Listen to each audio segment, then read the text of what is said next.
Hello. So this is a box I got at a Christmas party. It was actually full of napkins. It's a bit of a story, so I'll tell you later. But right now I wanted to show it to you before I'm going to cover it in white inside and out. And then I'm going to pour paint on it. And we're going to see what happens. I think it'll be beautiful. Well, alrighty then. So I have taken my box and I have painted it white. I put on a fairly thick coat and it's taken a while to dry, but it's dry now, and so I'm going to pour. And the colors I'm going to be using are, I'm going to use up the last of these colors that I've got here. So I've got my homemade turquoise, which is my turquoise mixed with my black. And then I've got my homemade purple, which is the Copenhagen blue mixed with the Christmas red. And then I have hunter green. There we go. And I have tropical blue. And I have peacock blue. Come on, focus. There we go. Peacock blue. And then I've got a little bit of this. I think it's actually the Tutti Frutti, which is a fairly bright pink. Come on. Oh, you do not want to focus, do you? There we go. Tutti Frutti. And what else do I have over there? I have some hunter green, I showed you that, and then I have some of this African violet. So the homemade teal and I believe the Tutti Frutti both have a little bit of silicone in them. So we're going to see what happens. And so I'm going to pour over this. I've seen a couple of pours over these, and the design that it leaves on the bottom is super cool. So I'm going to try pouring over it, and then you can see I don't have a board down here this time. And I usually do. I usually pour over some kind of a board. So there's a couple reasons I don't have one. One, I don't have a board currently to pour on that's the right size for this. I suppose I could cut out a piece of cardboard, but this is my silicone mat, and it leaves me some pretty good skins, and I've had some luck making necklaces, and I want to make some magnets and stuff too, because I hear that those sell quite well. And I think I'll go and try and sell some of my art at a market next summer. I should be able to get it finished. I think trivets are super helpful and super handy to have in the kitchen, and who wouldn't want a beautiful hand-poured trivet in their kitchen. And then I've got some canvases and stuff that I'm going to work on. And as you can see, I'm doing a 3D. This I'm going to finish the inside as well. I might line it with some kind of a silky fabric or something in whatever color this ends up with, being the main color on this.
Well, I don't know if that turned it into something beautiful, but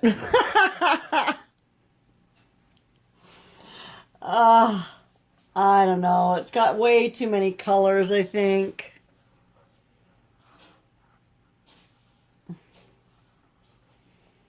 Dang it. See what happens when you just try to use up all your old paint, and I still didn't use it all up. I don't know, maybe I need to tilt it a little more.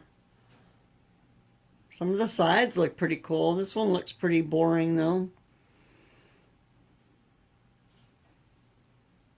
So was that one. Paint's not moving much anymore though. Run a little of it over the edge there.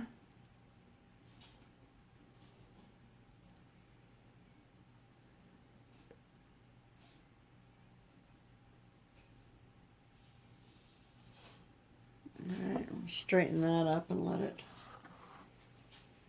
And then I wonder if we can get anything over on this side.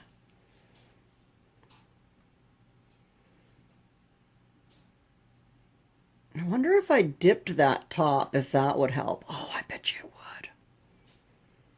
That's what I should do with it now.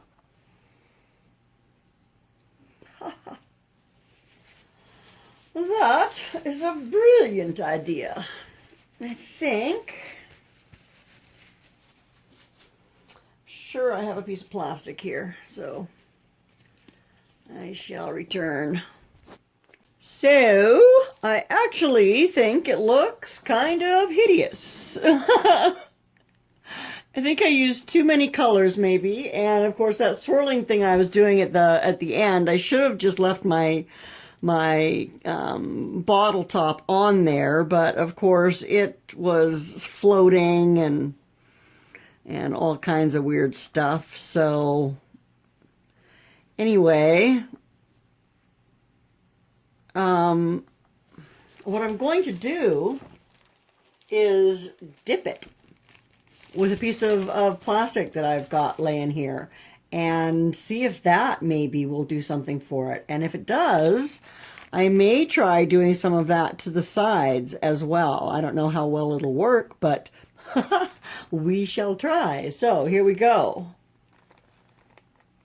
And I'm going to just pat this down.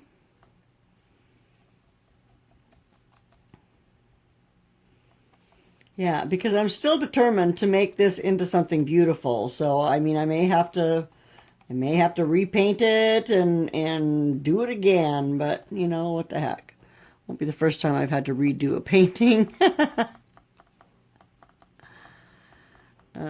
Anyway, I think that's pretty much patted down. Let's give it a shot.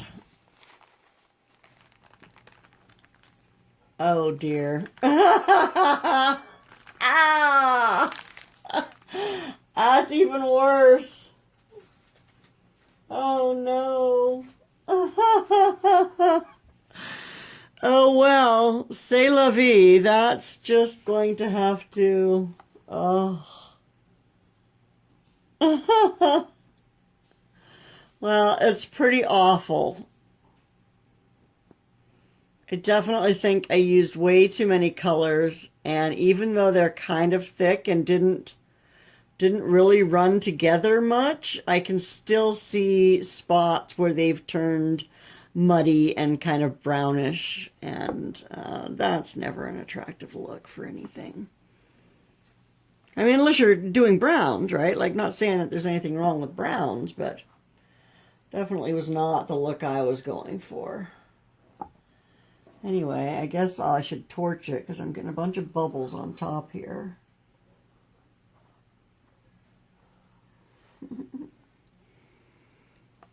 I'm trying to get it centered on here so that I can run my finger. It's going to stick too. I got some paint on the inside.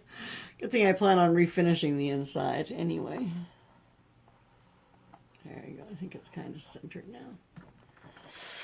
I might get some cool skins out of that. I don't know, it's awfully thick too. But I think if I stretched that underneath there, I don't know how well you can see it. You can see it kind of good.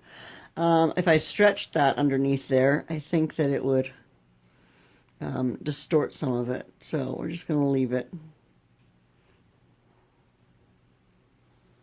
Okay, I'm going to torch. I just want to pop some of these bubbles that are showing up here.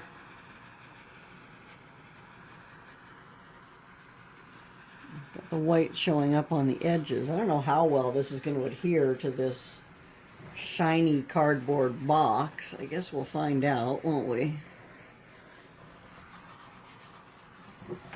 I don't see any over on this side, but give it a quick torch anyway. Oh my gosh, that's so hideous. Oh my goodness. Oh my gosh, that is so hideous. So pretty much that's going to be a repour, but I'm going to let it dry before I try to do anything with it, of course. So I'll just go set it aside and